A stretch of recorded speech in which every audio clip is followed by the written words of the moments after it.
Assalamu alaikum. This is Mir Mohammad Ali Khan with the second episode of 5 great news of the week about Pakistan. जैसे मैंने वादा किया था आपसे कि हर हफ्ते लेकर आऊँगा, इस हफ्ते जो पिछला हफ्ता गुजरा है इसमें तो मेरे ख्याल में मेरी ईद थी। अल्हम्दुलिल्लाह या रब्बुल आलमीन।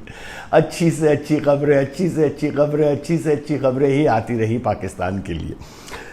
सब में पहले मैं शुरू करूंगा, कल रात एक बहुत ही बड़ी खबर आई है रेकोडिक की। टेथियन एंड रेकोडिक, आपको पता होगा कि हमने ये सालों से एक केस चल रहा था, दिहाइयों से, बल्कि किसकी गलती है किसकी नहीं है इस पे मैं नहीं जाऊंगा। इसमें ये हुआ था कि बलूचिस्तान में कॉपर और गोल्ड की जो माइन थी उसके ऊपर हमने कोई माहिदा किया था, वो माहिदा तोड़ दिया था। उसके बाद उस कंपनी हमें सू कर दिया था, हम हार गए थे। और PIA के 2 बहुत बड़े एसेट्स हैं, जो एक रोजवेल्ट होटल है न्यूयॉर्क के अंदर, जो कि कम से कम 1.9 बिलियन डॉलर्स का है मिनिमम, बल्कि ज़्यादा ही है।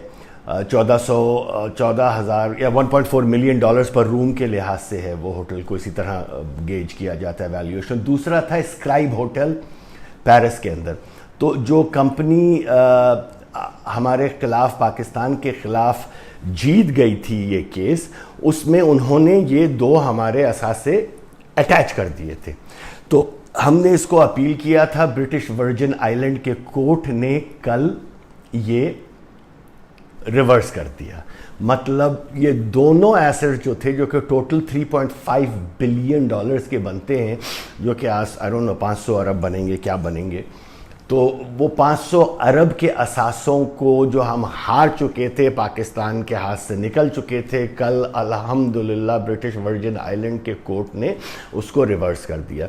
अभी भी एक जो ओरिजिनल 6 बिलियन डॉलर्स का जो केस था वो हमारे ऊपर अभी भी कायम है, मगर टेथियन का ये केस बहुत वीक हो जाता है कि जब एक रिवर्स कर दिया जाए किसी डिसीजन को। ये 3.5 बिलियन डॉलर्स तो हमारे फ़ौरन अभी बच गए। 500 अरब डॉलर पाकिस्तान जैसे गरीब मुल्क के लिए बहुत बड़ी चीज़ है। तो ये सब में अच्छी खबर पहली नंबर पे ये है। दूसरी अच्छी खबर ये है, दुनिया में रेटिंग एजेंसीज होती हैं, मूडीज़ है, फिच है, स्टैंडर्ड्स एंड पुअर्स है, थॉमसन है, बहुत सारी रेटिंग एजेंसीज होती हैं। उनका काम ये होता है कि वो कंपनीज के साथ साथ दुनिया के ममालिक की मईशत को रिसर्च करके उसकी सिमत बताते हैं। जैसे आज से 5 से 6 साल पहले उन्होंने कहा था कि पाकिस्तान की इकॉनमी बहुत नीचे जा रही है, करंट अकाउंट डेफिसिट बढ़ा हुआ है, ये है वो है, आपको इससे कोई सरोकार नहीं है।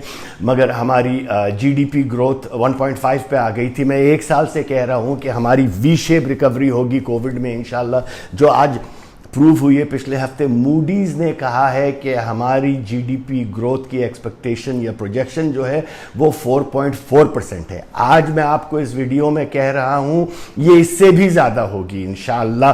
फिस्कल ईयर जब जून के बाद शुरू होगा तो हमारा फिस्कल ईयर 2021 एंड 22 में मेरे तजुर्बे के मुताबिक, मेरे कैलकुलेशंस के मुताबिक, मेरे मुताले के मुताबिक we should easily do 5.5 to 5.8%, क्योंकि सारे इंडिकेटर सही जा रहे हैं। तो ये तीसरी खबर ये है कि हमारी एक्सपोर्ट्स पिछले 10 महीने में 21 अरब डॉलर क्रॉस कर गई है। सिर्फ 10 महीने में 21 अरब डॉलर। तो अभी हमारे पास 2 महीने ईयर पूरे साल के इख्तिताम से पहले हैं। तो मेरे ख्याल में 25, 26, 27 तो होना चाहिए अगर हमारे एक सर्ज मिलता है। तो ये भी एक बहुत अच्छी खबर है।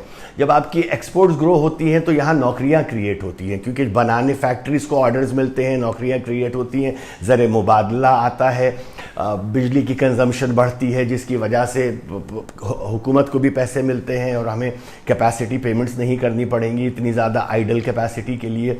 तो ये एक खबर है। चौथी खबर, नैब। पूरी दुनिया कहती है नैब क्या कर रही है, मैं भी ये कहता था नैब क्या कर रही है, नैब क्या कर रही है, क्योंकि लाइल्मी जो होती है बाज़ औक़ात वो जहन में फतूर डालती है, शैतान आता है।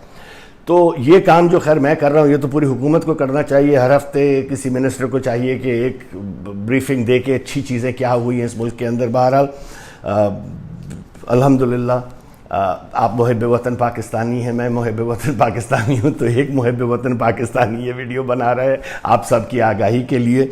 नैब ने हर साल पिछले 18 साल में तकरीबन 16 अरब रुपए हर साल कलेक्ट किए थे। 18 साल से 16 अरब एवरेज अगर निकालें। पिछले 3 साल के अंदर उन्होंने 162 अरब रुपए रिकवर किए हैं। 162 अरब रुपए। सो टोटल जो बनता है हमारा, मेरे ख्याल में वो कोई 350 या 360 अरब रुपए बनता है, जो पिछले 3 साल में टोटल उन्होंने कलेक्ट किए। 162 अरब रुपए पर हर साल के किए हैं। अब ये कहना कि बहुत कम किए हैं, तो पिछले 18 साल की आप देख लें क्या है कारकर्दगी, जिसके अंदर 16 अरब रुपए साल के हो रहे हैं या 162 अरब रुपए साल के हो रहे हैं। आखिरी चीज़ हम कहते हैं, देखिए महंगाई है, फूड इन्फ्लेशन है, मैं कह के थक गया हूं। ये सारी अच्छी चीज़ें किसी काम की नहीं रहेंगी अगर एक गरीब आदमी को रिलीफ नहीं मिलेगा। और ये फूड इन्फ्लेशन अब मेरे ख्याल में बहुत हो चुकी है। फूड इन्फ्लेशन को कंट्रोल करना है। मगर उससे पहले मैं ये बताता चलूँ आपको कि पाकिस्तान की इकॉनमी, लोग कहते हैं कैसे ग्रो हो रही है। ये आरिफ हबीब लिमिटेड, पाकिस्तान का one of the top notch investment banking and research and capital markets की कंपनी है। उनकी रिसर्च के मुताबिक पाकिस्तान की किस किस सेक्टर में सेल्स की क्या ग्रोथ हुई है, सुनिए जरा, आप हैरान रह जाएंगे। सीमेंट सेक्टर में 71% ग्रोथ आई है। ऑटोज के सेक्टर में 67% ग्रोथ आई है। स्टील के सेक्टर में 41% ग्रोथ आई है। फर्टिलाइजर के सेक्टर में 56% ग्रोथ आई है। केमिकल के सेक्टर में 32% ग्रोथ आई है। फूड के सेक्टर में 31% ग्रोथ आई है। टेक्सटाइल के सेक्टर में 23% ग्रोथ आई है। ऑयल मार्केटिंग कंपनीज के सेक्टर में, ओएमसीज के सेक्टर में 14% ग्रोथ आई है। पावर के सेक्टर में 12% आई है। टेक्नोलॉजी के सेक्टर में 8% ओवरऑल ग्रोथ आई है। ये फिगर्स आप एएचएल की वेबसाइट से भी देख सकते हैं। ये सारी तस्दीक शुदा खबरें हैं, ये मेरी ओपिनियन नहीं है, ये तस्दीक शुदा खबरें हैं। तो कहने का मकसद ये है कि माशाल्लाह हमारे सारी मैक्रो इकोनॉमिक इंडिकेटर्स जो है इकोनॉमी के, वो बेहतर हो रहे हैं। आपसे आइंदा कोई झूठ कहे तो प्लीज़ उससे ज़रा, ओपिनियंस और फिगर्स में फ़र्क होता है, उससे ज़रा फिगर्स तस्दीक शुदा मांग लिया कीजिए।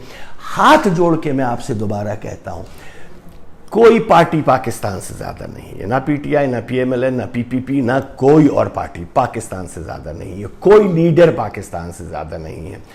एक लीडर की उलझन में या एक लीडर से नफरत में, I don't want to even use that word, नफरत में खुदा का वास्ता पाकिस्तान की बेहतरी को मत भूलिए। जो अच्छी खबर है उसको फैलाइए। हम वैसे ही बहुत ज़्यादा डिप्रेस किस्म की नेशन बनते जा रहे हैं। हमारे जो इन्फ्लुएंसर्स हैं, एंकर पर्सन, उसमें से चंद एक हैं जो सही और अच्छी बात करते हैं, वरना हमारी चीज़ पे तनकीद करने।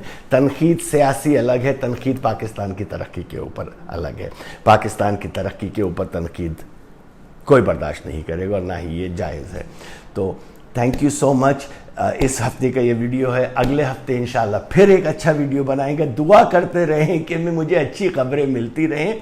और मैं जो सब में ज़्यादा चीज़ जो मेरे दिल के करीब है वो है फूड इन्फ्लेशन। क्योंकि फूड इन्फ्लेशन एक आम आदमी के लिए, देखिए, 2 तरीके से सही हो सकती है, या इनकम फ़ौरन बढ़ जाए या फूड इन्फ्लेशन नीचे आ जाए। इन सब बेहतरियों की वजह से एवरेज इनकम तो बढ़ रही है हमारी, पर कैपिटा इनकम भी हमारी बढ़ी है 13 या 14% कंपेयर टू लास्ट ईयर। मगर वो एक पर कैपिटा टोटलिटी में आ जाती है, मैं उसकी टेक्निकलिटी में नहीं जाना चाहता। फूड इन्फ्लेशन नीचे आने लगेगी इंशाल्लाह। अब मेरा इमरान खान से, हर एक से ये गुजारिश है कि एक फूड छापा मार किस्म की एक फेडरल कमेटी बनाएं जो ऑन ग्राउंड हो। क्योंकि ये प्रोविंशियल सब्जेक्ट है, मगर फेडरल भी बना सकती है और फूड को, इन्फ्लेशन को कंट्रोल कर सकती है। करोड़ गुना ज़्यादा मुझसे ज़हीन लोग बैठे हुए हैं हुकूमत के अंदर, अगर हैं तो फिर वो करें, ये फूड इन्फ्लेशन को कंट्रोल करें। और ये अच्छी खबरें हैं, इसको फैलाएं। इससे ना ये चैनल यूट्यूब का मोनेटाइज्ड है ना मुझे इसके कोई पैसे मिल रहे हैं। मैं अपनी पाकिस्तान की मोहब्बत में ये कह रहा हूँ, पाकिस्तान जिंदाबाद। Thank you so much.